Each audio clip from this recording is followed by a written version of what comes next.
గుండెపోట్లు అనేది పెరిగినాయి, చాలా మంది చనిపోతున్నారు. అయితే వైద్యానికి సంబంధించిన అనేక మంది వైద్య నిపుణులు మాత్రం కరోనా వచ్చినందుకే గుండె జబ్బులు వస్తున్నాయన్న అంశాన్ని ఇప్పటివరకు కొట్టిపారేయడం జరిగింది. కానీ అది వాస్తవం అనే విషయం ఇప్పుడు స్పష్టమైంది.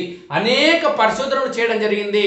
అనేక మంది యువకులకు 18 ఏళ్ల నుంచి 45 ఏళ్ల వయసు యువకులకు కూడా, మొన్న చిన్న పిల్లని కూడా ఆ స్కూల్లో హార్ట్ అటాక్ రావడం జరిగింది. హార్ట్ అటాక్ వచ్చి చనిపోయిన క్రమంలో పరిశీలన చేస్తే కరోనా రావడం జరిగింది. అయితే ఆ చనిపోయిన బాలుని గుర్తించిన వైద్యులు కూడా కరోనాతో చనిపోలేదు, హార్ట్ అటాక్తో చనిపోవడం జరిగిందని కొన్ని చెప్పడం జరుగుతుంది. అయితే ప్రజల్లో ఒక భయాందోళన నెలకొనకుండా, లేదంటే ప్రజల్లో సమాజంలో ఒక అపోహ లేదంటే ఒక భయం నెలకొనకుండా ఉండేందుకు మాత్రమే వైద్యులు మొదట్లో అలా చెప్పడం జరుగుతుంది. కానీ అనేక పరిశోధనలు చేసిన తర్వాత ఇది స్పష్టమైంది.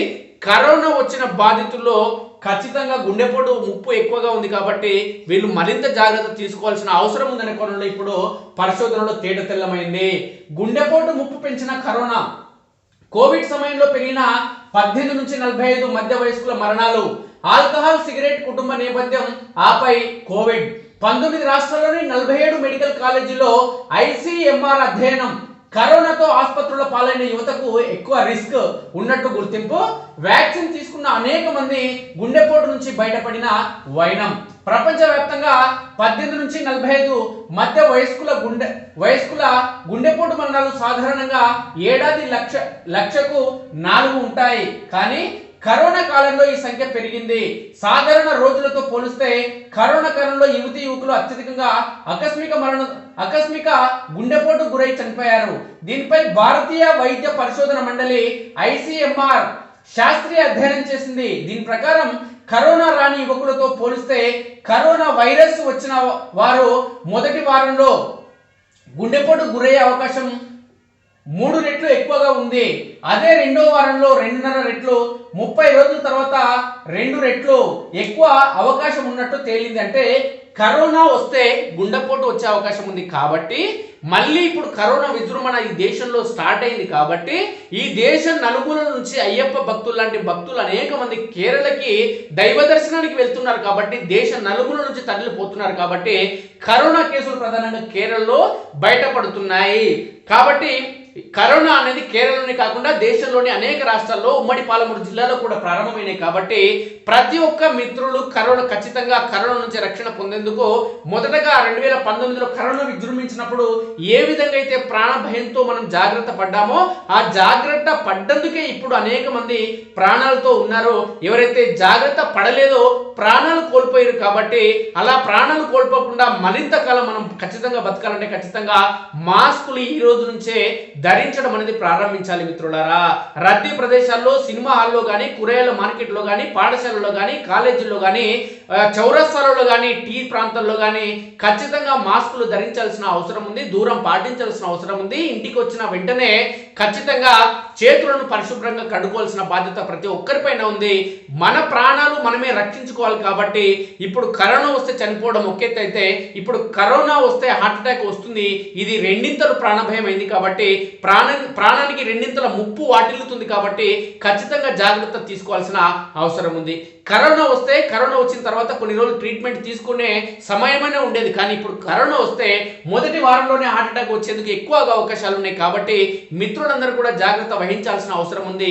కరోనా వస్తే హార్ట్ అటాక్ వచ్చేందుకు ఎక్కువ అవకాశం ఉంది. కాబట్టి సిగరెట్ కానీ, మందు కానీ ఆల్కహాల్ తీసుకునే వాళ్ళందరూ కూడా మరింత జాగ్రత్త వహించాల్సిన అవసరం ఉంది. వీరందరికీ కూడా కరోనా వచ్చిన వెంటనే హార్ట్ అటాక్ వచ్చే అవకాశం ఉంది. కాబట్టి తగిన జాగ్రత్తలు ఖచ్చితంగా తీసుకోవాలి. ఇక ఆల్కహాల్, సిగరెట్, డ్రగ్స్, మితిమీరిన వ్యాయామం లాంటి కారణాలతో పాటు కరోనా సోకడం యువతకు ముప్పు పెంచిందని నిర్ధారించింది. ముఖ్యంగా కోవిడ్ వ్యాక్సిన్ వల్ల మరణాలు సంభవించలేదని అధ్యయనం తేల్చింది. పైగా వ్యాక్సిన్ 2 డోసులు తీసుకున్న వారిలో ఆకస్మిక మరణాలు చాలా తక్కువగా ఉన్నట్టు గుర్తించింది. అంటే కోవిడ్ వ్యాక్సిన్ ఎవరైతే తీసుకున్నారో వాళ్ళ పైన ప్రత్యేకంగా సర్వే చేస్తే వాళ్ళపైన ప్రత్యేకంగా పరీక్షలు నిర్వహిస్తే ఎవరైతే 2 టీకాలు తీసుకోవడం జరిగిందో టీకాలు తీసుకున్న వారిలో మరణాల సంఖ్య చాలా తక్కువగా ఉందంట. మరణాలు అనేది చాలా తక్కువగా ఉన్నాయంట. కానీ గతంలో ప్రచారం నిరక్షరాస్యులు, గ్రామీణ ప్రాంతాల్లో ఉన్న ప్రజలు ఎవరైతే ఉన్నారో టీకా తీసుకుంటేనే చనిపోతారు అనే కోణంలో కొన్ని కొన్ని కులాలకు సంబంధించిన నాయకులు, కొన్ని మతాలకు సంబంధించిన నాయకులు చాలా మంది వాళ్ళ కుటుంబ సభ్యులు టీకాలు తీసుకోలేదు. ఏమనంటే మాకు దేవుడే ఉన్నాడు, దేవుడు ఎప్పుడు పంపిస్తే అప్పుడు పోతామని చెప్పారు. కానీ మీరు పోవడం కాదు నాయన, మీ పక్క ఉన్నోళ్ళు, మీ ఇంట్లో ఉన్నవాళ్ళు, మీ గల్లీలో ఉన్నోళ్ళు, మీ ఊర్లో ఉన్నోళ్ళు, మీ జిల్లాలో ఉన్నవాళ్ళు వాళ్ళందరూ కూడా మీరు తీసుకుపోతారు. కాబట్టి మీకోసం మీరు కాకుండా మీ పక్క వాళ్ళని బతికించాలన్న, మీ పిల్లల్ని బతికించాలన్న ఖచ్చితంగా టీకా తీసుకోవాల్సిన బాధ్యత ప్రతి ఒక్కరిపైన ఉంది. ఇంకా 31.6% మంది వ్యాక్సిన్ తీసుకోలేదు. మరణించిన 729 యువకుల్లో 31.6% మంది అసలు వ్యాక్సిన్ తీసుకోలేదు. కోవిడ్తో ఆసుపత్రుల్లో చేరిన వారు 2.3% మంది ఉన్నారు. అందులో పొగ తాగేవారు 26% ఉన్నారు. ఆల్కహాల్ తీసుకునేవారు 27% ఉన్నారు. చనిపోవడానికి 48 గంటల ముందు మితిమీరి ఆల్కహాల్ తీసుకున్నవారు 7% ఉన్నారు. గంజాయి, కొకాయిన్, హెరాయిన్ వంటి డ్రగ్స్ తీసుకున్నవారు 1.7% ఉన్నారు. ఏ రకమైన వ్యాయామం చేయని వారు 81%. 48 గంటల ముందు మితిమీరిన శారీరక శ్రమ లేదా అధిక వ్యాయామం చేసిన వారు 3.5% ఉన్నారు. సాధారణ వ్యాయామం చేసిన వారు 16% ఉన్నారు. ఆకస్మికంగా మరణించిన ఆ యువకులకు చెందిన 10% మంది తమ కుటుంబ సభ్యులను కోల్పోయారు. అంటే గుండెపోటుకు సంబంధించి కుటుంబ చరిత్ర ఉన్నవారు అన్నమాట. కుటుంబ సభ్యులంటే తల్లి, తండ్రి, తోబుట్టువులని ICMR పేర్కొంది. కోవిడ్తో ఆసుపత్రిలో చేరిన యువకుల్లో సాధారణ పరిస్థితులతో పోలిస్తే ఆకస్మిక మరణాలు 4 రెట్లు అధికంగా సంభవించాయి. 48 గంటలకు ముందు మితిమీరిన మద్యం తీసుకుంటే మరణాలు 6 రెట్లు ఎక్కువ. విపరీతమైన శారీరక శ్రమ చేయడం వల్ల 3 రెట్లు రిస్క్ ఎక్కువగా ఉంది. డ్రగ్స్ తో 4 రెట్లు, పొగ తాగడం వల్ల 2 రెట్లు రిస్క్ ఎక్కువగా ఉంది. వ్యాయామం చేస్తున్నప్పుడు సాధారణంగా 2 నిమిషాల్లోనే శ్వాస అదుపులోకి వస్తుంది, కానీ 10 నిమిషాల పాటు కొనసాగితే దాన్ని మితిమీరిన వ్యాయామం అంటారు. అటువంటి వారిలో మరణాలు సంభవించడం జరిగింది. ఆకస్మిక మరణాలపై అధ్యయనం. దేశవ్యాప్తంగా 19 రాష్ట్రాల్లోని 47 మెడికల్ కాలేజీలు, వాటి అనుబంధ ఆసుపత్రుల పరిధిలో ICMR పరిశోధన చేసింది. 2021 అక్టోబర్ 1వ తేదీ నుంచి 2023 మార్చి 31 వరకు కరోనా కాలంలో యువకుల ఆకస్మిక మరణాలపై అధ్యయనం చేసింది.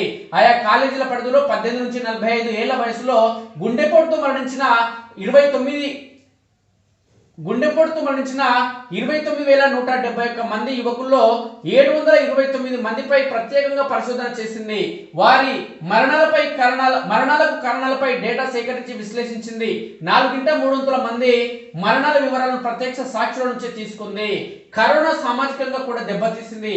అలవాటు లేని శారీరక శ్రమ, వ్యాయామం అతిగా చేయడం వల్ల యువకుల్లో ఆకస్మిక మరణాలు సంభవించాయి.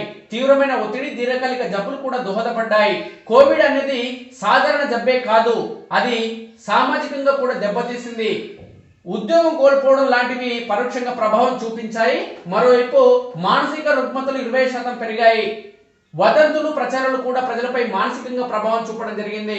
అందుకోసమే అత్యధిక మరణాలు సంభవించినట్లు తెలిసింది. ఇక వ్యాక్సిన్ వల్ల గుండెపోట్లు తగ్గాయి. కోవిడ్ వ్యాక్సిన్ వల్ల యువకులు ఆకస్మిక మరణాలకు గురైనట్లు మీడియాలో కథనాలు వచ్చాయి. ICMR వీటిపైన ప్రత్యేకంగా అధ్యయనం చేసింది.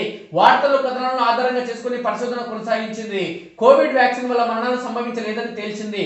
పైగా వ్యాక్సిన్ 2 డోసులు తీసుకున్న వారిలో ఆకస్మిక మరణాలు చాలా తక్కువగా ఉన్నట్లు గుర్తించింది. కాబట్టి మళ్ళీ స్టార్ట్ అయింది. కాబట్టి కరోనా వస్తే గుండెపోటు వచ్చే అవకాశం ఉంది.